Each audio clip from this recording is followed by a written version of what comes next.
السلام عليكم. طلع لي واحد الخبر ديال واحد الفنانه اللي هي فنانه كبيره اعتزلت، اللي ما كنعرفها صراحه. قالت لهم هذوك اللي كيبقاو كيعيطوا عليها بيكرموها، قالت لهم بلا ما تبقاو كتعيطوا عليا راه ما غادي نجي عند حتى شي واحد فيكم، راه كتعيطوا عليا وما كنمشيش. قالت لهم الا كنت عزيزه عليكم وبغيتو تكرموني، وما عمرني انا طلبت منكم شي حاجه فاش كنت صغيره، دابا فاش كبرت راه احسن تكريم ليا هو انكم تشريو ليا شي شقه اللي تكون مشمسه وتكون سفليه، لانني كنعيش في واحد الشقه غير صالحه للمعيشه. قالت لهم بغيت نعيش اخر ايامي في هذه الحياه مشمشه مع راستي، ونكون في واحد الشقه اللي هي تكون سفليه، حيت ما نقدرش نطلع مع الدروج. قالت لهم هذا الشيء اللي ديروا الا كنت عزيزه عليكم بلا ما تبقاو كتعيطوا عليا لهذوك التكريمات الخاويه. وقالت لهم راه انا كنعرف انه اللي بغى يطلبها كبيره، وهذا هو الطلب ديالي.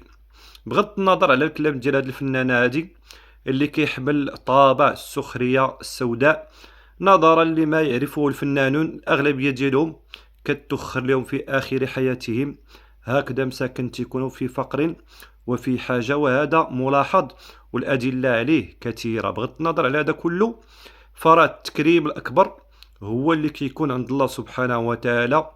ملي كتخدم الصحف فمنهم من يحمل كتابه وراء ظهره، ومنهم من يحمله بشماله، ومنهم من يحمله بيمينه، كما قال الله سبحانه وتعالى: فأما من أوتي كتابه بيمينه فيقول هاؤم اقرءوا كتابيه إني ظننت أني ملاق حسابيه فهو في عيشة راضية في جنة عالية قطوفها دانية كلوا واشربوا هنيئا بما أسلفتم في الأيام الخالية.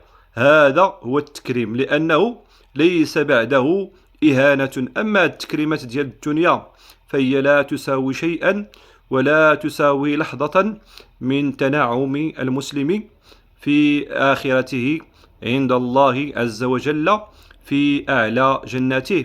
نسأل الله سبحانه وتعالى لنا ولكم الفردوس الأعلى من جنانه بفضله ومنه ورحمته وكرمه.